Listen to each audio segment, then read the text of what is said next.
Baltimore Ravens and the Arizona Cardinals. This is now 9.5 in favor of the Ravens on the road at the Cardinals. I got this before it got there. This is another one of the teaser legs in there. This is 8. This is down to 2.5 for me. Actually 2. I have the Ravens at 2. So this was at 8. This was a flat 8 at one point in all of this. I think, and I could be wrong, Steven, I think this was listed at 8 on the very, very off chance that Kyler Murray was going to come back.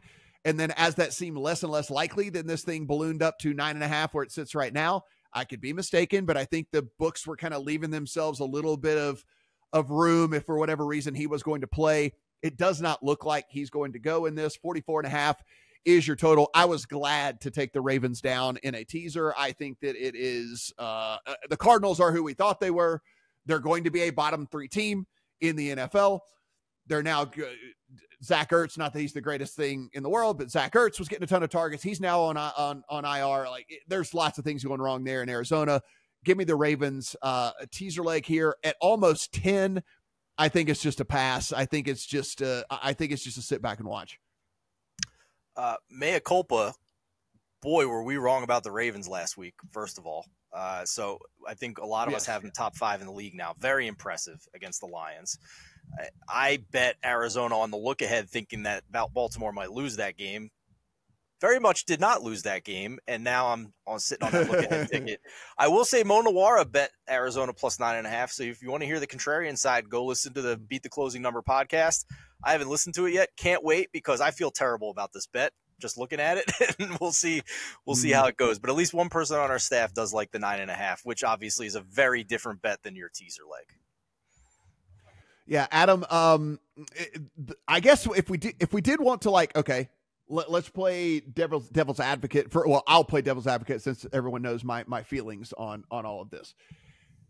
The devil's advocate view could be, hey, the Ravens feeling good about themselves, get the Seahawks next week, then it's the Browns after that, then it's the Bengals after that, then it's the Chargers after that. So it's like this Cardinals game would be pretty easy to go in and think you're just going to stomp a mud hole in them, and it's not actually going to be the case. I mean, I guess there's stuff that could go along with that. There could also be the view that just last week was an aberration, right? You're sitting here and like why would we think that what we saw last week is going to continue each and every week when it didn't happen before all of that? I mean, my take to that would just be, hey, listen, there is a pretty good health concern here for the Ravens early on in the season, and that has gotten healthier and healthier and healthier each and every week. And I think that's a pretty big thing that we can take with all of this. So I don't know, man. I don't know where you sit on this, but give me a reason why someone would take either side of this. You would take either side of this because the idea that you're buying Baltimore at the top is not right. Mm-hmm. They haven't reached the top yet. Yeah. You just saw last week what is possible for them when things are healthy and when things are right. Keep in mind, what has happened with this team is that you've had weeks where the offensive line has been beaten to crap. You've had weeks where the receivers were dropping passes.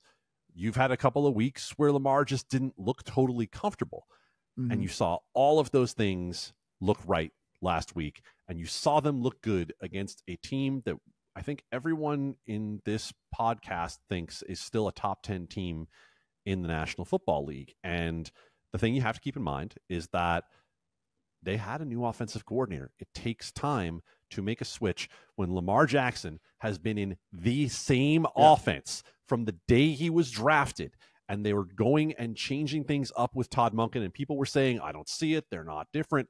Right, because the receivers haven't been healthy, because the line hasn't been healthy, because the receivers were dropping the ball. These are things that if we had seen them earlier with the Ravens, they wouldn't have been laying only 3 to the Detroit Lions. And so I can endorse laying the 9.5. Mm-hmm. And I think it's because of the fact that Baltimore is multiple measures better than this Cardinals team. It's not all that close. If you want a more conservative way to attack it, Baltimore minus 5.5 in the first half. If you think they're going to come out and just lay the smack on them in the first half and you're worried about Arizona being a team that can chase, I'm not, because they're scoring less than 5 points per game in the second half this year. So keep that in mind. But overall, what I would say to you is if you think Baltimore is good enough to win this game, you don't think Baltimore is good enough to win this game by a field goal. You think Baltimore is good enough to win this game in a smash. Yeah, and listen, we talk about that injury report, right? This is like, if you are a Ravens fan, you probably when it came through earlier today, you were like, you were just looking up and you were doing your hands like this and you got down on your knees and you were balling your fists because Odell Beckham, no status. Kayvon Seymour, no status. Roquan Smith, no status. The only guy out is Marcus Williams. And that's it right now. And so it is like no offensive lineman even listed, like all of it. I mean, it is the best injury report we've seen for this Ravens team since the season has started. And so with that, I think you got to be feeling really, really good about this team. And of course, we know what the Cardinals are doing. I mean, like at this point, yeah, it was fun while it lasted, but go lose the games, right? Go lose the games, get the pick. Like, what are you doing? Like go lose the games, get the pick, and then decide what you want to do with your franchise at that point moving forward.